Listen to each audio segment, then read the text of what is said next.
Professeur. Oui, mon brave conseil. Je viens de voir le capitaine, il est inflexible.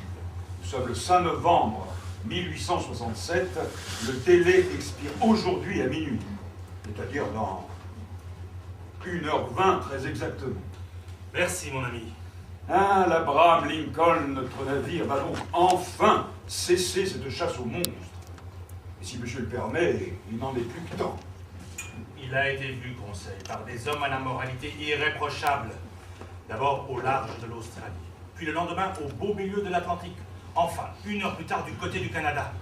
Un objet long, une chose énorme, infiniment plus vaste et plus rapide qu'une baleine, capable de se transporter d'un endroit à l'autre à une vélocité surprenante. Et phosphorescent, et qui crache des colonnes d'eau hautes de 150 pieds. Ce n'est pas une illusion, conseil. Il a fait des dégâts inquiétants. 2 navires ont manqué coup sur coup de sombrer dans les mêmes circonstances, heurtés par un roc que nulle carte ne signalait. Pour autant, une carte puisse signaler un roc capable de se déplacer. Je connais l'un des ingénieurs qui a observé les navires. À 2 mètres sous la flottaison s'ouvrait une large brèche en forme de triangle isocèle et d'une netteté parfaite. Alors on en appelle à l'illustre professeur Aronnax, du Musée d'Histoire Naturelle de Paris, qui déclare c'est un narval. Alors, les journaux de reprendre vos déclarations à leur compte. Le monstre. Et les cabarettistes, les chansonniers, le secret du kraken dans l'eau, le secret du kraken dans l'eau. Cette chose est beaucoup trop énorme, trop puissante, trop rapide pour avoir été construite en secret par des hommes. Un bateau sous-marin. Aucun gouvernement au monde n'en a les connaissances. Et aucune espèce, aucune famille animale au monde ne peut accueillir une telle aberration de la nature.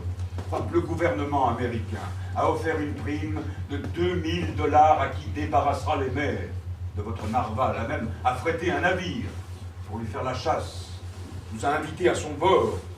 Et tout ça pour quel résultat? Nous sommes en mer depuis 3 mois et 2 jours. Vous avez raison, conseil. C'est une sotte affaire, après tout, dans laquelle nous nous sommes engagés trop légèrement. Que de temps perdu, que d'émotions inutiles. 3 mois déjà, nous serions rentrés en France. Oui, dans le petit appartement de monsieur, dans le muséum de monsieur.